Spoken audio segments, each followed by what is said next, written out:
Good evening. This is CTV News for Thursday, July 2nd. I'm Patricia Vallone. And I'm Denise Douglas. Thank you for joining us this evening. Well, the Prince George's State's Attorney's Office says it's disappointed after school resource officers given home detention instead of jail. Back in November 2013, Officer Charles Pickard was seen on video assaulting a student at Suitland High School. Reporter Sonia Shrivastava was in the courtroom this afternoon as the sentence was handed down. The courtroom today here was filled mainly with supporters of Pickard who painted him as a man who loved his community and the teenagers he was working with.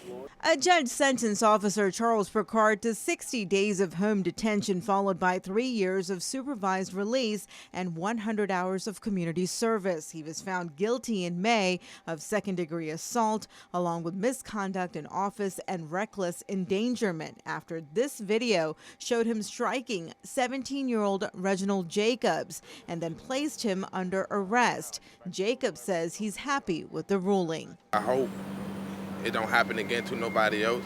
I hope that he learned his lesson. For us, this case really was a lot about the reckless endangerment in the fact that Officer Pickard actually took off his gun belt and laid it on the ground in the hallway during dismissal at the high school, where you have hundreds of kids coming by, and anybody could have picked up his unattended weapon or his baton or his OC spray, really creating danger not only for himself but for everyone in that school.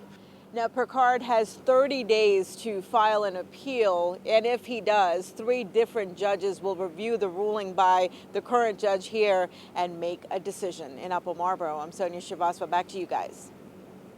Sonia also tells us that the principal of Suitland High School testified on behalf of Pickard, calling him a dependable officer.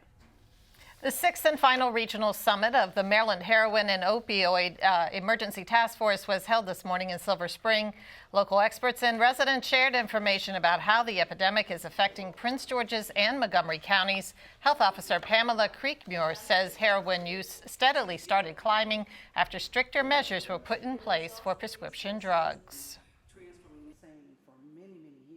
I think it's partially connected to certain changes in the prescription drugs that occurred several years ago, where they made the composition of the medication was difficult to crush, and it was difficult for you to misuse the prescription opiates. And when that change occurred, that's when we started noticing the slight increase in heroin use, because it had been down for years. Now, you can call 311 if you'd like more information regarding drug addiction services.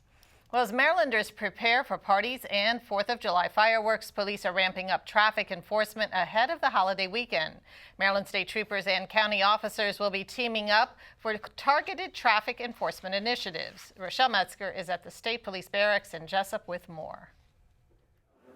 These faces represent just a small fraction of the lives lost every year in drunk driving accidents on Maryland roadways.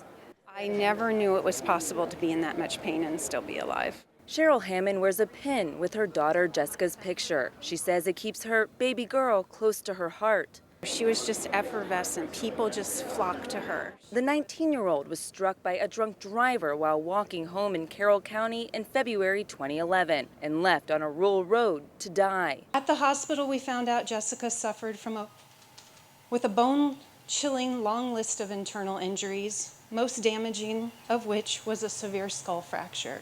State police agree. It's one of those things where it's nothing that you can tell me.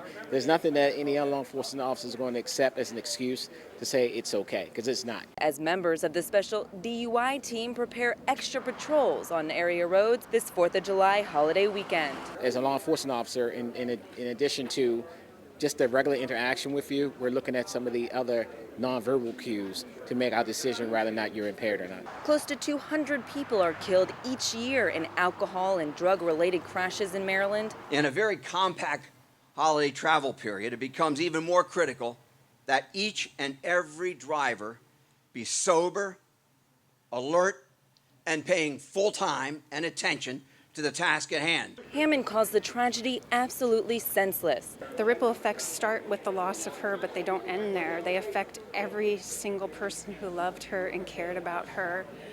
And it keeps going on and on and on. As she remembers the bright, bubbly tomboy who dreamed of being a Marine, she has a message she hopes drivers remember this Independence Day. It's a choice that people make. They're choosing to put people's lives at risk for whatever reason. And it makes no sense that people should have to die because they're so irresponsible or careless. So police want to reiterate they will be exercising zero tolerance this holiday weekend. If you get arrested for DUI or DWI, you're looking at jail time, losing your license, losing your job, mandatory substance abuse treatment, not to mention the major financial expenses from legal fees and fines. So the message here, have fun, but don't take the party on the road. Reporting in Jessup, I'm Rochelle Metzger, CTV News. And the state police impaired driving effort has made more than 1,300 arrests since its creation 2 years ago. Starting this weekend, you'll be able to buy liquor in Prince George's County on Sundays. Town Hall Liquor in College Park, just one of the businesses where you can go, has a sign outside announcing the change. A new law that was approved by the General Assembly allows stores that already sell alcohol to apply for an additional permit to offer beer, wine, and liquor on that day. Some say the move is good because it allows Prince George's to keep up with Howard, Anne Arundel, and other counties that already offer alcohol on Sundays. Revenues from the application and permit fees for Sunday sales are expected to increase by about $308,000 in fiscal year 2016. There is some good news on the job front. The unemployment rate fell to 5.3%. That's a 7-year low. Experts say the numbers reflect a job market moving close to full health. U.S. employers added a solid 223,000 jobs in June. The additional work shows that employers are increasingly confident that their customer demands will keep growing. Their willingness to hire in anticipation of greater demand marks a shift from earlier in the economic recovery when many businesses tended to hire only when it was essential. You are watching CTV News. I'm Denise Douglas. And I'm Patricia Vallone.